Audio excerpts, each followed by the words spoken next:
আজকে বাড়া তোদের পাড়ার কেলটুকে খুব কেলিয়েছি মারা। কেন রে, ও আবার কি করলো কেলটু? ও গেমে আমাকে একবার হারিয়েছে, সেই জন্যে স্ট্যাটাস দিচ্ছে ফেসবুকে।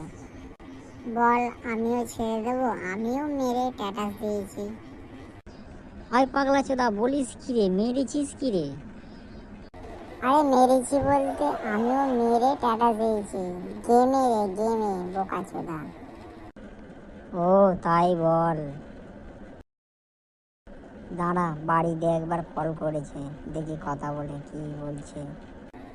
তুই যদি ঘরে যাবি সিগারেটটা দিয়ে যা। হাই বোনা, চুপ কর চুপ কর। আন্টির ছেলে আর বলার টাইম পেলিনি বোকাচোদা। এটাই আমার ট্যালেন্ট। আচ্ছা ঠিক আছে, আসি রে বাড়িতে।